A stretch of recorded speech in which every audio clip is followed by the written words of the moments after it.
حضرت عمر بن خطاب کے دور خلافت میں ایک نوجوان تھا جو انتہائی حسین و جمیل تھا۔ اللہ نے حسن عطا کر رکھا تھا۔ وہ جب بھی نماز پڑھنے جاتا تو راستے میں ایک عورت کی نظر اس نوجوان پر پڑتی اور اس لیے کہا گیا ہے کہ یہ جو نظر ہے شیطان کے تیروں میں سے ایک تیر ہے، اس لیے تو نظر جھکا کر چلنے کا حکم دیا ہے۔ اس لڑکی نے ایک دن اپنی خادمہ سے اپنی خواہش کا اظہار کیا کہ میرا دل کرتا ہے کہ میں اس نوجوان سے تنہائی میں ملوں، لیکن ملوں کس طرح؟ تو خادمہ ذرا پکی عمر کی تھی۔ اس نے کہا یہ تو کوئی مشکل بات نہیں، آج ہی بات بنا دیتے ہیں۔ پھر جب عشاء کا وقت ہوا تو وہ نوجوان عشاء کی نماز پڑھ کر مسجد سے باہر نکلا تو خادمہ راستے میں کھڑی ہوئی تھی۔ خادمہ نے نوجوان کو روکا اور کسی کی مدد کرنے کے حوالے سے 2-3 حدیثیں سنائی۔ اس کے بعد خادمہ نوجوان سے بولی ہمارے گھر کوئی مرد نہیں ہے اور کچھ وزنی سامان اٹھانا ہوگی، اگر آپ اٹھا دے تو بڑی نوازش ہوگی، اللہ آپ سے راضی ہو۔ نوجوان نے خادمہ سے کہا کوئی مسئلہ نہیں ہے، میں اٹھوا دیتا ہوں۔ تو خادمہ اس نوجوان کو اس لڑکی کے گھر کے پچھلے کمرے میں لے گئی۔ جیسے ہی وہ لڑکا کمرے میں داخل ہوا تو وہاں وہ لڑکی پہلے سے ہی موجود تھی۔ لڑکی نے اندر سے چٹخنی لگا دی اور اس نوجوان کے سامنے اپنی خواہش کا اظہار کیا تو اس نوجوان کو یہ آیت یاد آ گئی۔ ترجمہ: جو اپنے رب کے حضور کھڑا ہونے سے ڈر گیا۔ اس نوجوان کے پاس موقع بھی تھا، طاقت بھی تھی اور خواہشات بھی تھی، پھر بھی ڈر گیا اور لڑکی سے کہنے لگا نہیں نہیں نہیں، میرا اللہ دیکھ رہا ہے، میں کل اپنے اللہ کے حضور کون سا منہ لے کر جاؤں گا، کس طرح اللہ اور اللہ کے رسول صلی اللہ علیہ وسلم کے بارگاہ میں جاؤں گا۔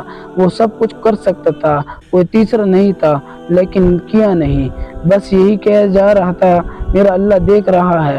وہ ایسا خوف طاری ہوا کہ غش کھا کر نیچے گر گیا۔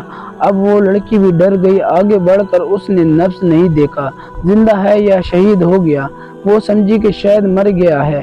اس نے دروازہ کھولا اور خادمہ سے کہا یہ تو مر گیا۔ خادمہ نے کہا یہ بھی کوئی مشکل بات نہیں، نام تو اس کا لگے گا جس کے گھر سے لاش برآمد ہوگی، تم ٹانگیں پکڑو اور میں ہاتھ پکڑتی ہوں۔ انہوں نے تھوڑی سی محنت مشقت کر کے باہر جو کوڑا پھینکنے کی جگہ تھی اس نوجوان کو وہاں پھینک دیا۔ اب رات پڑ گئی تھی، بیٹا گھر نہیں آیا تو باپ پریشان تھا۔ جب کافی وقت گزر گیا تو اس نوجوان کے والد بیٹے کی تلاش میں نکل پڑے۔ وہ راستے میں دیکھتے ہیں جو کوڑا پھینکنے کی جگہ تھی وہاں اس کا بیٹا پڑا ہوا تھا۔ اس نے بیٹے کو اٹھایا اور گھر لے گئے، منہ پر پانی کی چھینٹیں ماری تو بیٹا ہوش میں آ گیا۔ باپ نے پوچھا بیٹا کیا ہوا؟ بیٹے نے بتانا شروع کیا، جب یہاں پہنچا تو اس عورت نے مجھے زنا کی دعوت دی۔ پہلے تو خوف الہی کی وجہ سے بے ہوش ہوا تھا، اس بار خوف الہی نے اتنا غلبہ کیا کہ واقعی ہی روح پرواز کر گئی۔ والد نے راتوں رات جنازہ کروا دیا۔ صبح نوجوان کے والد فجر کی نماز میں شریک نہیں ہو سکے۔ حضرت عمر بن خطاب رضی اللہ تعالیٰ عنہ نے نماز سے فارغ ہو کر پوچھا بھائی آج ہمارا فلاں مقتدی نہیں آیا کیوں؟ لوگوں نے ساری بات بتائی کہ حضرت جوان بیٹا تھا، انتقال کر گیا اور رات کو ہی جنازہ ہو گیا، شاید اسی وجہ سے حضرت جماعت میں شریک نہ ہو سکے۔ حضرت عمر بن خطاب نے کہا چلو اپنے بھائی کے غم میں شریک ہوتے ہیں۔ حضرت عمر فاروق رضی اللہ تعالیٰ عنہ گئے اور باتیں ہوتی رہی۔ آپ نے بیٹے کے انتقال کی وجہ سے پوچھی۔ نوجوان کے باپ نے ساری بات بتائی۔